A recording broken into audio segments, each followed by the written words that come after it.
nome é Joyce Moraes de Souza, tenho 24 anos, sou estudante de jornalismo e eu tive transtorno alimentar. Meu nome é Carol Arefsi, eu tenho 23 anos, sou jornalista e eu lido com transtornos alimentares mais ou menos desde os meus 13 anos. Eu sou Dayana Garbim, sou jornalista, escritora, tenho 40 anos e desde 2016 eu trabalho com transtornos alimentares e saúde mental na internet. Eu descobri que eu tinha transtorno alimentar somente em 2016, quando eu tinha 34 anos, que foi quando eu fui a um psiquiatra a primeira vez, relatando o meu sofrimento com relação à alimentação e ao corpo e à imagem corporal.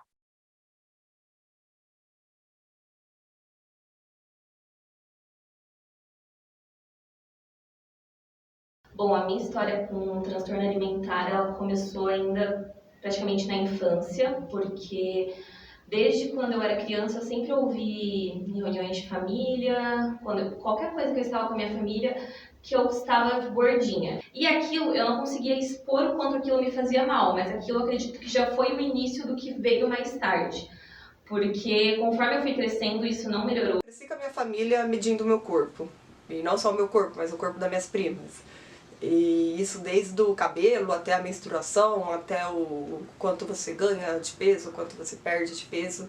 E isso é até hoje, tanto que, dando uma avançada na história, toda vez que eu saio de Bauru e volto para Penápolis, é como se eu pisasse numa balança. As pessoas sempre falam, você engordou, você emagreceu.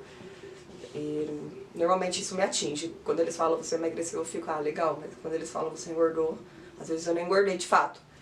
Mas isso já te consome um pouco. Com 13 anos eu sofri bullying e cyberbullying na escola. Eu sofria muita zoação, coisas do tipo, pelo meu peso. Na época, gorda era tido como um xingamento, hoje ainda as pessoas se empoderaram um pouco da palavra. Antigamente essa palavra não tinha tanta força quanto hoje, ela era usada mais num conceito negativo. Então eu era chamada de gorda, de baleia e várias outras coisas que eram trazidas para esse sentido pejorativo. Então eu decidi tentar parar de comer. E quando eu falo parar de comer, é literalmente parar de comer. Só que nenhum corpo aguenta parar de comer. Então eu me alimentava de alface e água a maior parte do tempo. Eu comecei a ver em blogs, eu comecei a ver em revistas que para você emagrecer você tinha que comer menos. Só que muito menos, assim. Então eu comecei a perceber que tinham dietas malucas, assim, se a gente pesquisasse até no começo da internet, nos blogs. Então eu comecei a restringir a minha comida, eu comecei a comer menos. Então tinham dias que eu acordava, eu comia uma fruta, depois eu passava o dia sem comer, na hora do almoço ou do jantar eu comia uma folha de salada e muita água, porque eu achava que assim eu iria emagrecer. E isso foi mais ou menos dos 11, 12, 13, 14 anos. Eu segui fazendo isso e eu emagreci, eu perdi muito peso. E aí eu cheguei no menor peso assim, que eu tive, que foram 43, 44 quilos. Ao longo do tratamento, foi então que eu comecei o tratamento, eu descobri que, na verdade, o meu transtorno alimentar existia desde os meus 12 anos, que foi quando eu comecei a ter comportamentos inadequados, que hoje eu sei caracterizam o transtorno alimentar. Entretanto, na época, eu não entendia como um problema grave, como algo que poderia, de fato, prejudicar a minha saúde. Então, desde os 12 anos, eu comecei a tentar não comer. Então, eu tentava comer uma maçã por dia, ficava tomando água, chá, água com limão espremido, e tentava ao máximo ficar o máximo de horas possível em jejum, sem comer. Na anorexia nervosa, para ser classificada como anorexia nervosa, é necessário que o paciente tenha baixo peso. Então, há uma perda significativa de peso desse paciente, de forma inapropriada, muito mais do que os seus pares. Tá? Geralmente acontece mais cedo, mais precocemente na adolescência, e essa perda de peso não é percebida pelo paciente. E mesmo com o peso inapropriadamente baixo, essa menina ainda deseja perder mais peso. Por quê? Porque tem a distorção da imagem corporal também. Infelizmente, a visão que eu tinha do meu corpo sempre foi bem diferente. Tenho tanto pavor de engordar que desenvolvi uma relação doentia com a comida.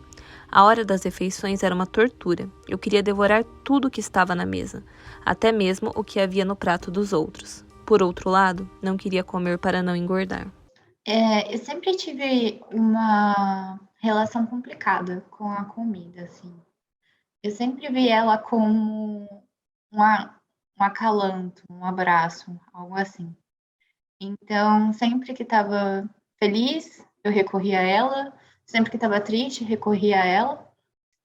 Eu começo com uma bolacha, aí eu vou depois para uma banana, aí eu tomo um sorvete, aí eu como uma torta, e aí eu vou comendo, comendo, comendo. E assim, passo do meu limite. Eu nunca cheguei. Não, eu já cheguei a vomitar de tanto comer. Em alguns episódios assim mais tensos, eu cheguei a vomitar de tanto comer. Eu acabei desenvolvendo a compulsão. Então eu tentava não comer nada e aí nos momentos que eu sentia muita fome eu descontrolava e eu ia lá e comia um monte. Mas para uma pessoa normal que tem um hábito alimentar normal, ela vai lá e quando ela tá com vontade de comer alguma coisa, ela come um pedaço, dois. Eu não, eu comia a bacia inteira. Era um bolo, eu queria comer o bolo inteiro. Era uma caixa de chocolate, eu queria comer a caixa de chocolate inteira. Então veio um descontrole muito grande. O transtorno de compulsão alimentar, existe os momentos das compulsões, que são um comer, não é apenas um comer exagerado, é um comer com perda total de controle. Essa percepção dessa perda de controle é muito importante que aconteça para que haja compulsão. E no transtorno da compulsão existe as compulsões frequentes, mais que uma vez por semana, nos últimos 3 meses. E essa compulsão é um comer descontrolado, uma quantidade que a maioria das pessoas não está comendo daquela forma naquele momento, no período de 2 horas. E precisa ter 3 de 5 características que eu vou falar agora. Dessas 5, comer mais rápido do que o normal, comer mesmo sem estar com fome, comer até se sentir extremamente empanzinado, intoxicado com aquela comida, tá? Muitas vezes sozinho, porque sente vergonha daquela situação e sentir arrependimento depois. 3 dessas 5 características. A compulsão é composta desse comer descontrolado com essas características, com o sofrimento posterior. Lembro de acontecer isso quando eu era criança também. Principalmente em situações que a gente, quando a comida é diferente, assim, eu digo. Por exemplo, um casamento, formatura, que é aquelas comidas diferenciadas. É sempre tipo, meu Deus, eu tenho que aproveitar até o último segundo, porque eu nunca mais vou ter essa oportunidade. E não é verdade, né? E muitas vezes vem o pensamento também de que no dia seguinte, tipo, mesmo eu tendo passado mal, eu poderia ter comido mais. Então, é um ponto bem difícil. Eu comecei a forçar o vômito. Todas as vezes que eu comia, mesmo que fosse pouco ou que fosse muito, eu forçava o vômito no banheiro para ter que eliminar tudo aquilo que eu tinha comido e não ter as calorias ingeridas no meu corpo. E com o tempo, os meus pais foram percebendo isso, foram entendendo o que eu estava fazendo e eu fiquei proibida de usar o banheiro com a porta fechada. Então foi uma fase da minha vida que eu não tinha muita privacidade, não era culpa dos meus pais, eles tinham medo de que fosse se tornar algo pior. E eles me proibiam de usar o banheiro, porque eles sabiam que se eu fechasse a porta, eu ia forçar o vômito. E mesmo comendo e vomitando e sabendo que eu estava prejudicando a minha saúde, eu não conseguia parar. Mesmo tentando depois de um tempo, eu não conseguia. Mesmo eu comendo e tentando deixar ao máximo a comida no meu estômago, eu não conseguia. No transtorno da bulimia nervosa, o paciente faz algum tipo de compensação, de mecanismo compensatório após essa compulsão. Tá? Esses mecanismos geralmente são relacionados a vômitos ou ao uso de substâncias inapropriadas para tentar eliminar aquele alimento, e isso não dá certo. Tá? Isso gera mais doença e doenças até muitas vezes mais graves. Então, a bulimia nervosa é composta da compulsão alimentar, com a mesma frequência do transtorno de compulsão alimentar, só que existe o arrependimento com o mecanismo compensatório posterior. Por quê? Porque existe o transtorno da autoimagem corporal. Então, a forma que esse paciente com bulimia nervosa não é apenas se enxerga, é a forma que ele se enxerga, é a forma que ele vivencia aquele corpo. Não é só enxergar, é a forma que ele respira, que ele sente o corpo, são proporções maiores. São questões de distorção da imagem corporal. Ele se vê e se sente muito maior do que ele realmente é. Com 14 anos, eu descobri o perigoso universo dos remédios para emagrecer, diuréticos e laxantes. E aí foi que eu digo que começou a fase mais perigosa, que foi dos 14 até os 18 anos. Nesse período, eu posso dizer, assim, com muita dor, inclusive, e até vergonha, que eu fiquei viciada em moderadores de apetite. Naquela época, eu cheguei a pesar, acho que 15 quilos a menos do que eu peso hoje, e mesmo assim, eu me achava extremamente gorda, grande, e eu fazia tudo isso porque eu queria perder mais 10 quilos. O meu sonho sempre foi pesar 49 quilos, eu não sei por que eu tinha essa meta. Eu tenho 1,70 m, e eu achava que com, no máximo, 50 quilos, eu atingiria o corpo perfeito, que me traria a vida perfeita e a felicidade, e todos os meus problemas estariam resolvidos. Então, foi durante toda a minha adolescência uma luta contra as formas do meu corpo, contra a fome, e uma briga com a imagem corporal, porque hoje, quando eu vejo as fotos, eu com 60 quilos era extremamente magra, e eu não me sentia, eu me sentia enorme, e eu entendia que eu precisava perder mais 10, 11 quilos ainda. Mas para mim, eu ainda não estava magra o suficiente, porque junto com essa questão de um transtorno, eu também tinha distorção de imagem, então eu me olhava no espelho e aquilo não estava magro. Tipo, eu ainda via minha barriga grande, eu via minha coxa grande, eu lembro que eu queria muito ter o vãozinho entre as coxas, o que você tem que ser extremamente magro, e no meu caso, tipo, não era essa, porque o meu corpo não é assim. E aí eu acredito que foi, assim, o ápice do meu transtorno, que até então ainda não era diagnosticado, foi aí. Porque foi mais ou menos com 14, 15 anos que eu comecei a ter problemas estomacais. Eu comecei a ter muita dor de estômago, tudo, assim, eu ficava muito tempo sem comer, e o meu limite para comer novamente era quando a minha dor atacava. No começo essa dor demorava muito, mas depois ela passou a atacar muito forte, muitas vezes. E aí foi quando eu tive que procurar um médico, não estava dando para viver com dor, fui num gastro, fiz endoscopia e descobri que eu tinha gastrite. Comecei a tratar gastrite, mas não estava me alimentando como eu deveria me alimentar, né? Colocando os nutrientes que o meu corpo precisava. Então essa gastrite não melhorou, ela só piorou. E em coisa de assim, 1 ano, 2 anos, eu tive o ápice do problema, que foi... Eu entrei no cursinho, eu continuei fazendo isso com uma carga de estudo grande, assim, e eu lembro de eu estar no cursinho e começar a passar muito mal do estômago, de sentir uma queimação que eu nunca tinha sentido na minha vida, mas não só no estômago, tipo, subindo na garganta também. Eu passava muito mal, eu ia treinar, às vezes, na academia, ou jogar algum esporte sem comer, e obviamente eu desmaiava. E eu tinha vários desmaios, era recorrente eu desmaiar em casa. Eu falava para os meus pais que não era nada demais, a pressão que era baixa, ou que algo tinha caído. Até que eles ameaçaram me internar. Eles falaram que realmente eles não estavam mais achando uma solução para aquilo. Então foi quando eles falaram, olha, se você não buscar alguma ajuda, a gente vai te internar, não tem outra opção. E aí foi quando eu fiz um tratamento mais intenso com psicóloga, nutricionista e tudo mais, que me ajudasse realmente a entender que a comida não é minha inimiga, a comida não pode ser algo doloroso pra gente. Na verdade, eu busquei ajuda porque se tornou intolerável, assim, o sofrimento. Eu já não conseguia mais sair de casa, eu tinha tanta vergonha do meu corpo que eu não ia a compromissos, eu não saía com o braço de fora, eu só saía com roupas escuras, largas. Eu comecei a mentir no trabalho, que estava doente, para não ir trabalhar, porque eu tinha vergonha que os meus chefes percebessem que eu tinha engordado. Então, eu comecei a perceber que a doença começou a se tornar o ponto central da minha vida, ela começou a controlar a minha vida.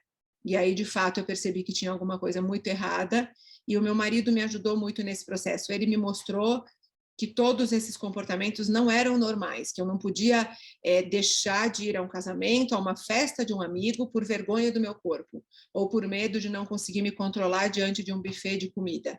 Então, aí que eu percebi de fato que eu precisava de ajuda, e foi muito importante quando eu fui ao médico, descobri o diagnóstico, quando, médica, né, que eu fui a uma psiquiatra, quando ela me disse que tudo isso que eu tinha era uma doença, se chamava transtorno alimentar e que tinha tratamento, foi uma mistura de medo e de alívio, porque eu pensei, então eu não estou louca, então tem tratamento, então eu estou doente de verdade, então essa dor pode acabar, porque quando você está numa dor tão grande, você não vê saída, você acha que você vai passar o resto da sua vida nesse sofrimento. Então, quando você tem um diagnóstico médico, você entende que existe um caminho de cura, que existe um tratamento, dá uma sensação de, ai, que bom, então essa dor não vai mandar na minha vida para sempre. Pensando, né, no tratamento, o que é importante, assim? Primeiro que, se a gente pensa em compulsão alimentar, ou qualquer transtorno alimentar, tá? Precisa ter psiquiatra, precisa ter nutricionista, precisa ter psicólogo. O psicólogo, ele pode ser um psicólogo familiar e a pessoa que tem a compulsão alimentar, a terapia individual, né, que é para ela. Não tem condições de ter todos esses profissionais. Talvez o ponto principal, o ponto de partida, talvez seja a terapia familiar. Por quê? Porque se você está trabalhando com aquele paciente e está descartando a família que está ali no meio social, é muito complicado. Porque, assim, você está conseguindo fazer um trabalho ali com a pessoa, só que chega em casa, tudo desanda. Então, assim, a família precisa estar muito bem orientada. A família confrontar nunca é o ideal para transtorno alimentar. O transtorno alimentar está ligado com transtorno psíquico também. Então, confrontar, você não está vendo o que você está fazendo, ou então, come mais, você não vai comer agora, você precisa comer, olha como você está magro, olha como você está gordo. Esse julgamento, primeiro, não é legal para ninguém, né?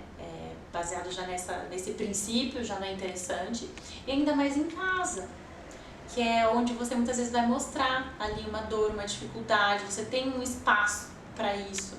Então, confrontar, por mais que na cabecinha do pai, da mãe, né, pode ser uma ideia, às vezes até de um pedido de socorro, de eu não sei mais o que fazer, mas que tal esse pai e a mãe também junto na terapia, também junto no médico, no nutricionista, mostrar que tá ali, tô disposto, né, a gente tá buscando ajuda, porque o pai e a mãe não é capacitado para ter uma abordagem de um outro profissional, né, ele tá ali, então, poxa, que você quiser me ajuda, eu tô aqui para te ajudar, né? Mostrar que tá ali presente, muito mais do que faz isso, faz aquilo, uma preocupação em excesso também para esse paciente, para ele é muito pesado, né? Ver que a pessoa tá ali e extremamente em cima, acaba sendo mais difícil ainda para quem tem transtorno alimentar. Eu fiz tratamento com a minha psiquiatra durante 3 anos. Durante 1 ano, eu precisei de medicação para controlar a ansiedade, depressão, porque não existe um remédio específico para transtorno alimentar. E depois, os outros 2 anos, a gente fez o acompanhamento. Então, agora eu já tenho muita alegria de dizer que eu já estou há 3 anos já, sem medicação nenhuma, para depressão, ansiedade, nada disso. E eu me considero curada.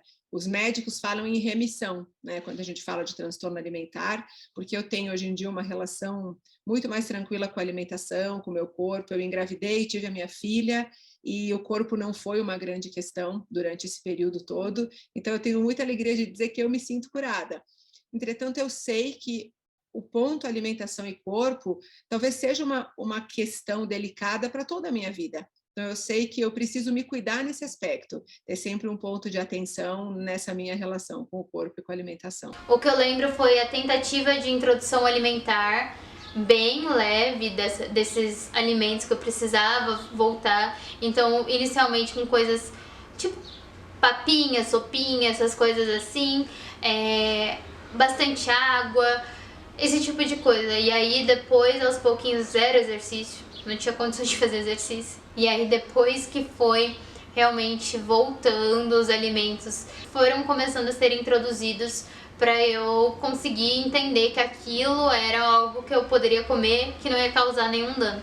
E aí eu comecei a ganhar o peso. E foi quando eu comecei Inicialmente, óbvio, eu surtei, meu Deus, estou ganhando peso, nossa, o que será de mim agora? E aí depois eu fui entendendo, olha, estou ganhando peso, continuo maravilhosa, continuo linda, continuo inteligente, continuo capacitada, enfim, dentre outras coisas que eu continuava sendo. Então aí eu fui entendendo que tava tudo bem ganhar peso. Mas falando assim, parece que foi do dia pra noite, foram longos anos, árduos anos pra chegar nisso. Quando eu soube disso, quando eu entendi que isso era um transtorno, eu precisei lidar com isso. Então a minha terapia ela foi voltada para isso, para ajudar a me recuperar disso, para entender o porquê, da onde vinha o porquê e como eu entrar numa remissão. E aí os próximos anos, assim, 4, 5 anos, foram um tratamento focado nisso. Isso não melhorou do nada, então teve um tratamento tanto com a gastro, com a questão de remédio, teve um tratamento psicológico e só foi realmente melhorar depois de bons anos que eu fui considerar entrar em remissão, depois que eu entrei na faculdade, que eu saí do ambiente de tudo assim que eu tava vivendo desde criança, que era aquele ambiente de sempre ouvir comentários sobre o meu corpo, sendo da família, sendo de amigos, como se fossem normais.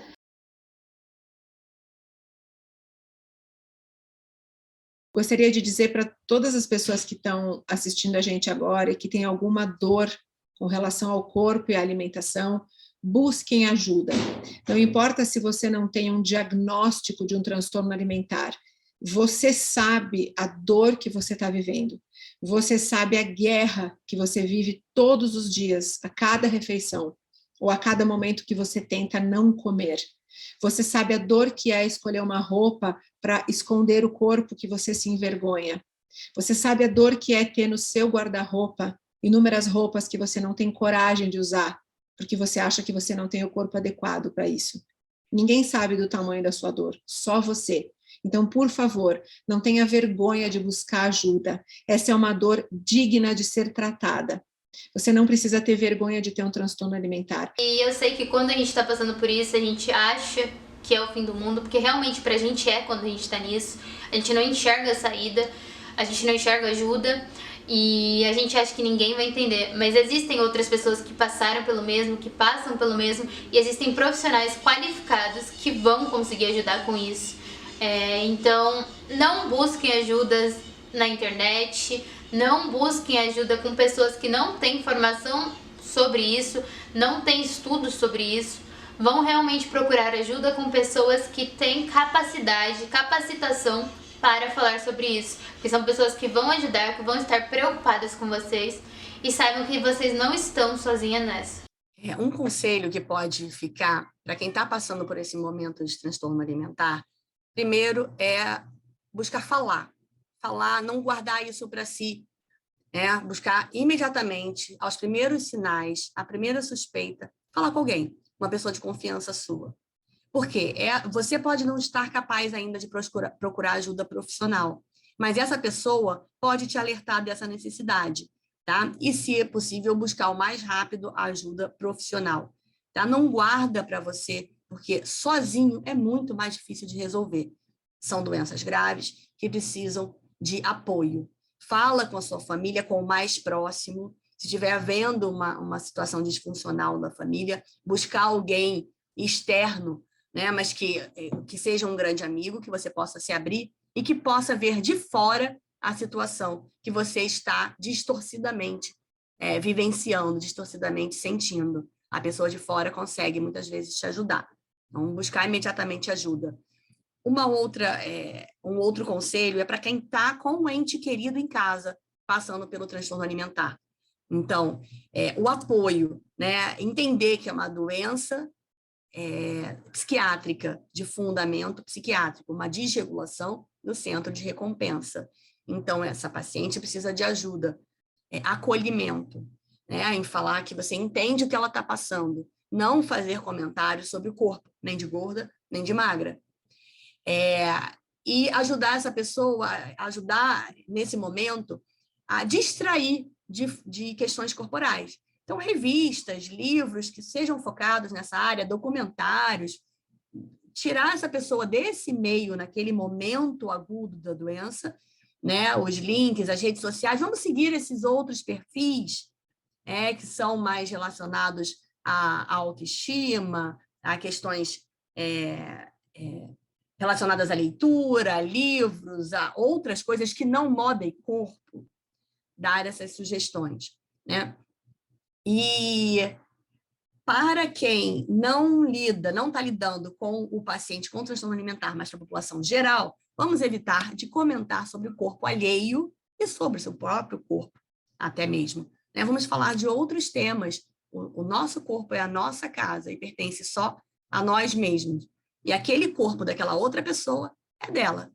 Não cabe a você fazer nenhum comentário a respeito. Acho que esse comentário sobre o corpo é uma mensagem que precisa ficar. Eu acho que é uma linha boa de prevenção que a gente precisa focar nesse momento. Transtornos como compulsão alimentar, bulimia e anorexia afetam cerca de 4,7% da população em geral, mas podem chegar a 10% entre a população mais jovem, segundo o Ministério da Saúde.